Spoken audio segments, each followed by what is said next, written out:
high above the desert floor, carved into stone. Hidden beneath towering cliffs, there are homes, entire communities, built in places no one should have been able to live. Pause. For centuries, they thrived here. Pause. Families laughed, children played, fires burned through cold desert nights.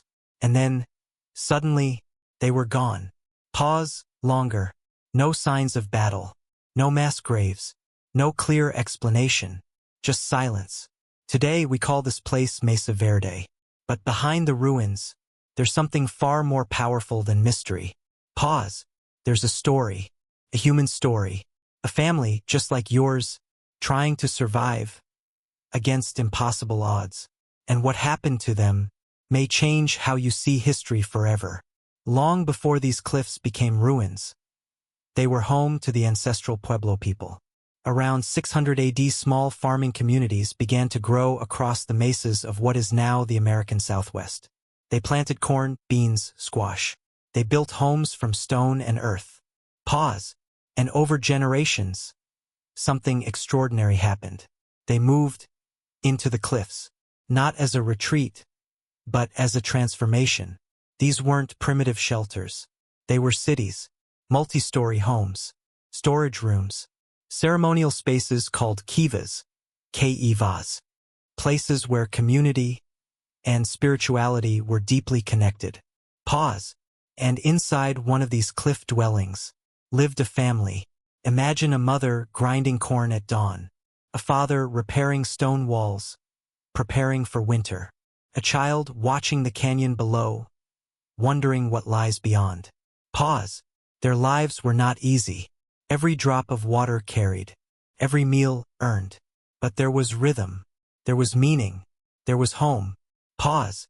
And then, something changed. The rains began to fail. First, it was subtle. A delayed harvest, dry soil, smaller yields. But year after year, the drought deepened. Scientists today confirm it. A massive, decades-long drought struck the region in the late 1200s. Pause. Crops failed. Food became scarce. And survival became uncertain. But drought wasn't the only threat. Resources were shrinking. Nearby groups competing for survival. Tension rising. Pause. Defensive architecture appears. Homes tucked deeper into cliffs. Narrow entrances. Watch points overlooking the canyon. This was no longer just a home. It was a fortress. Inside the dwelling, the family feels it. Less food. More fear. More uncertainty. Pause. Decisions must be made. Do they stay and risk everything?